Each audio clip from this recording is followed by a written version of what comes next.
Mark Denholm at breakfast podcast. Hello, episode 247 of the best bits of the Atom Radio Breakfast Show, the podcast, and this is Mark Denholm from the Breakfast Show. It's Saturday, the 9th of December when this comes out, so therefore we're getting closer and closer now, aren't we? And shopping days. I know they count shopping days. Every day is a shopping day in this day and age, isn't it? But I was just thinking yesterday, back when I was younger, when you went out on a Saturday in December, it was absolute gridlock everywhere. This day and age, though, you do most of it online, and therefore the town centre will probably still be empty. On the way this week, the wrong attire, free stuff for your birthday, a small Christmas dinner, being single at Christmas is good. What are the benefits of that? A work intrusion, a chocolate crisis, and a relationship dilemma. Mark Denholm at breakfast podcast. Atom Radio morning. It is Monday. It is Mark Denholm at breakfast. Online, on mobile, on smart speaker, and I hope that I find you well today. Following a somewhat cold weekend, today is not as bad at all.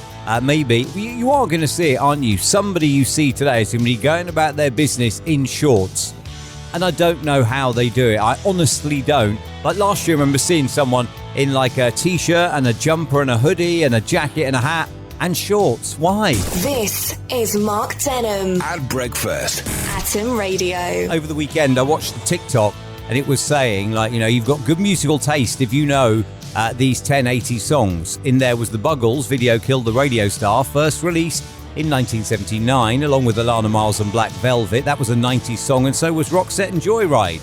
Therefore, out of the 1080 songs you were supposed to know, one was 70s, and 7 were 80s, and 2 were 90s. Not so good. Mark Denholm at breakfast. This is Atom Radio. Morning. It is Mark Denholm at breakfast. It is Monday, and we're heading on in towards the work day. But first, though, I want to get back to your emails. A couple on TikTok, Hiran and Maggie, go by the name on TikTok at Inside Our Relationship. Well, they live in London, in Bromley, and they've gone round the locality asking shops for free stuff on their birthday, and what they got for free was a Krispy Kreme donut, a wrap from Tortilla, a protein berry drink from Boost, noodle box from Chopsticks, Greg's vegan sausage roll, and a sweet treat from Costa. They also managed to get a discounted salted caramel puddles from Hotel Chocolat for £1.50 and Body Shop calamine body butter for £1 thanks to a discount. What I want to know today is, imagine it's your birthday, and therefore you're going to go out and you're going to say, hey, listen, it's my birthday. Can I have whatever for free as it is my birthday? What would it be? What little thing would it be on your birthday that you would quite like? On air at atomradio.co.uk is my email address on a Monday morning. And morning, Julie, I'm not sure your definition of little and my definition of little in terms of what little thing would you like quite match up. But Julie says, it is winter, my birthday is at the end of December, and I'd quite like a new pair of Uggs. Now, I don't know whether you're going to get them, because they're anywhere between 140 and maybe 200 quid for a pair of Uggs, depending on what style you go for. I don't know. I mean, you know, like giving away a vegan sausage roll, that's one thing. Giving away a Krispy Kreme donut is one thing. Giving away £200 worth of footwear, that's another thing, Julie. I'd suggest you'd be better off, if I'm honest, putting that on your Christmas list to Santa. Maybe that'd be the best way to go there.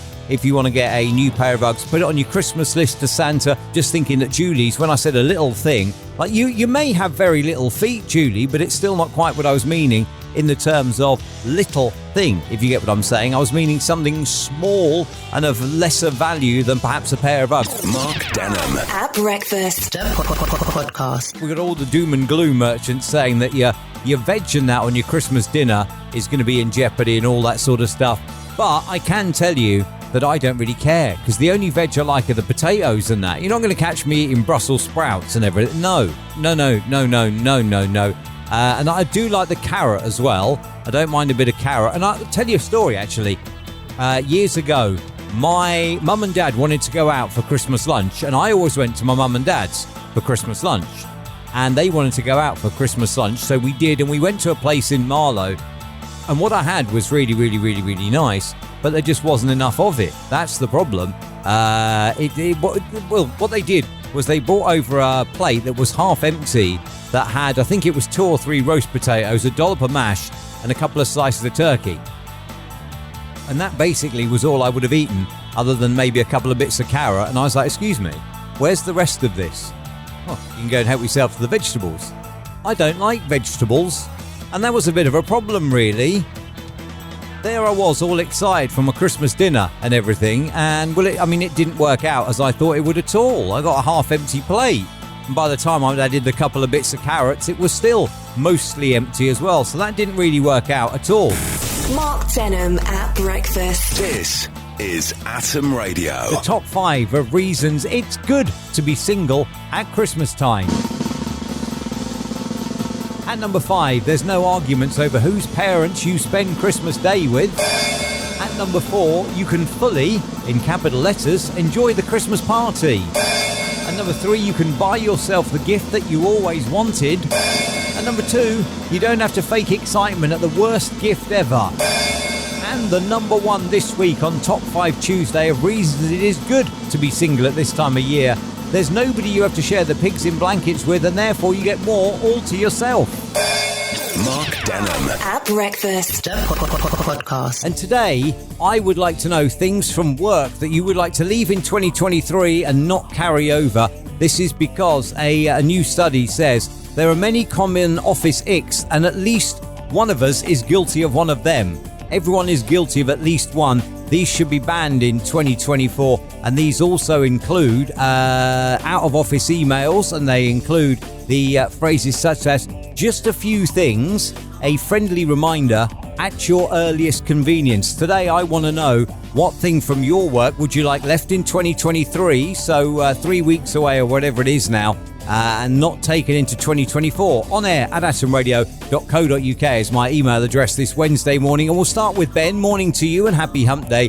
Ben says, when people call you for work-related matters on your personal mobile phone when you are on booked annual leave, and then they say, I tried ringing your work phone, but it just went to voicemail.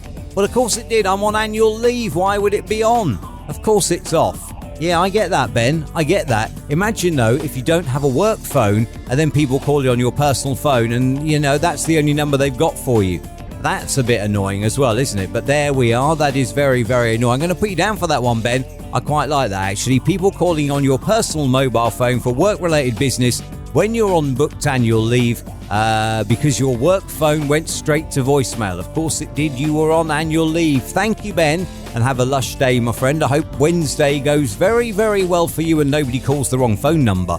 This is Mark Denholm at breakfast. Atom Radio. Atom Radio, it's 8:14. It is Mark Denholm at breakfast, and it's Wednesday morning. I hope that I find you well. Think on this. If you say something to someone today and they laugh with a kind of a blank expression on their face, 90% of people will fake laugh when they don't understand what someone has said to them. So maybe it's not that you're as funny as you think. Maybe it's just the fact that you're confusing and nobody understands what you're actually saying. Mark Denholm at breakfast podcast. 6:21 morning then, Mark Denholm on Atom Radio. We mentioned a few weeks ago that the coffee cream is returning to Quality Street. Well, something has been noticed missing from roses. If you are thinking of getting some of those for Christmas, apparently there's no orange creams in them, and one lady said, where are the orange creams, and also why is there no caramels? So yeah, you can't win, can you? If you want your coffee cream and you go for Quality Street, then that's all good. But if you want orange cream or caramel and you go for roses, apparently you are not onto a winner there. Mark Denholm at breakfast. This is Atom Radio. If you're buying chocolates for Christmas, shrinkflation has happened again. Cadbury's Roses were 1,100 grams in 2009 for a tenner. Now in 2018 they were 680 grams for a fiver. Now in 2023 they're 550 grams for a fiver. Cadbury's Mars celebrations, isn't it? Their 2009 was 975 grams for a tenner. 2018 650 grams for a fiver. Now 600 grams for a fiver. And with Quality Street, 2009 1,200 grams for a tenner. 2018 720 grams for a fiver. And now 600 grams for a fiver. It's difficult, isn't it? If you want to get snacks and that, goodies for Christmas, look at that. And the one thing that's never been admitted to, though, is the shrinkflation that has suffered the cream egg over the years. Mark Denholm. At breakfast. Podcast. But first, though, I want to get back to your emails today. And a friend asked me last night, he's been messaging a lady for a couple of weeks and they'd agreed that they were going to meet up this weekend. He messaged her on Tuesday, as normal, and she double blue ticked it. So she's opened it, she's read it, she didn't reply. And he left it a couple of days, messaged her again yesterday lunchtime, and again she's done the same thing. She's opened it, read it, double blue ticked it, and hasn't replied. And he wanted to know what he should do about this. Now, I hold my hands up and say I'm not an expert on this by any stretch because, well, I'm a single man. And I don't really know what I'm doing in 2023 in terms of dating. Therefore, I'm offering it to you. What would you do in that situation? You've messaged a lady for a couple of weeks' time, or indeed, if you're a lady, you've messaged a guy for a couple of weeks' time. You message them Tuesday, they don't reply. You message them Thursday and they don't reply. What would you do? On air at atomradio.co.uk is my email address this morning. And Steph says, send a voice note. It's far more personal, the written message. If she doesn't reply to that, then just leave it there and take it as a she's not really interested. That's probably very fair, Steph. I like your thinking on that. Very, very fair. Cam says, give it up. If she's that flaky already, then what's she going to be like moving forward? Just accept that it ain't going to work out, and therefore you should probably cut and run now before you get too involved. Mark Denholm. At breakfast. Podcast. It's a wonder, isn't it, that any relationship really ever gets off the ground in 2023, because you've got to be fairly brave to make the first move. And then when you do make the first move, it all goes swimmingly, and then all of a sudden, it doesn't. I don't know. It's quite tricky, isn't it, in this day and age? Maybe that's why Tinder and Bumble and all that sort of stuff are taking off for definite. That's why I think.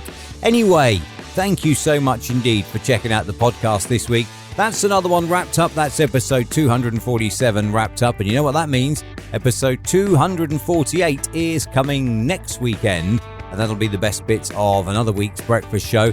If you enjoyed this, number one, subscribe wherever you're listening in your podcast host or on YouTube. Subscribe, I thank you. And also, you can check out the show on Monday to Friday on atomradio.co.uk, on the Radio Box app, on TuneIn, on your smart speaker as well. Just say play Atom Radio on TuneIn and that'll happen. And my son says subscribe to his YouTube channel. If you are interested in trains, it's at Will Denholm on YouTube. So there you are. You see, I've got to give my son a plug on the podcast. Otherwise, he'll get the ump. So that's done now. Make sure you go subscribe to him as well and subscribe to this too. Have yourself an amazing, lush weekend, and I'll see you Monday morning, 6 a.m. back on The Breakfast Show for another week. Mark Denholm. At breakfast. Podcast.